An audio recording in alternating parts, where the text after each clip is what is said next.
গুৱাহাটী মফিজুল মণ্ডল নামৰ এজন ঘৰত এটা সামাজিক বিয়া বা ধৰ্মীয় বিয়া পাতিছিল। এই বিয়াত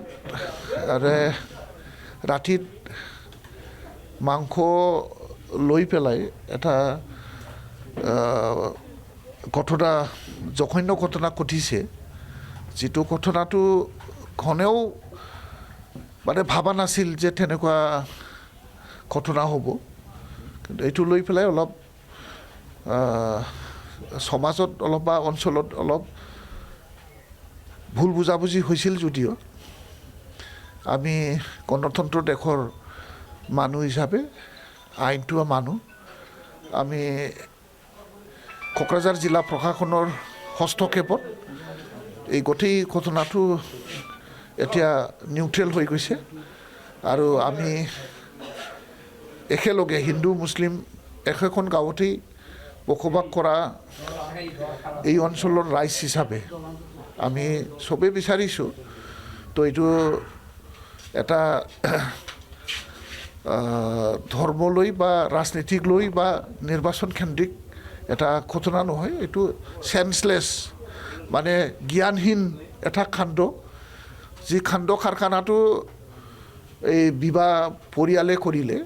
এইটো সম্পূৰ্ণ অজ্ঞানতে হোৱা, আৰু আমি চবেই মানি লৈছোঁ আৰু আইনৰ ওচৰত গোটেই প্ৰক্ৰিয়াটো আমি এৰি দিছোঁ। আৰু ইতিমধ্যে 4জনমান ইতিমধ্যে সোধ-পোছ কৰাৰ কাৰণে আটক কৰিছে, আৰু যোনটো মেইন কালপ্ৰিট ইতিমধ্যে নিজেই দোষটো স্বীকাৰ কৰি পেলাই, আৰু সি নিজেই এইটো বহুত বেয়া মোৰ ভুল হৈছে, ভুলটো তেওঁ আত্মসমালোচনা কৰি পেলাই ইতিমধ্যে কোকৰাঝাৰ থানাত তেওঁ নিজেই আত্মসমৰ্পণ কৰিছে। আৰু ইয়াৰ বিহিত ব্যৱস্থা আৰু ইয়াৰ যিটো আইনগতভাৱে যিটো দণ্ডনীয় বা আইনগতভাৱে যিটো আইনে যিটো বিচাৰ কৰে, এই বিচাৰটো আইনৰ প্ৰক্ৰিয়াৰ জৰিয়তে হওক।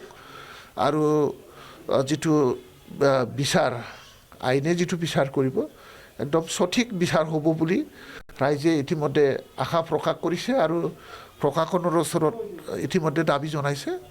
আৰু ময়ো সেইটোৱেই ভাবিছোঁ যে এইটো যিটো লৈ পেলাই যিটো ঘটনা হ'ল, ইয়াৰ উচিত তদন্ত হওক আৰু দোষী ব্যক্তিক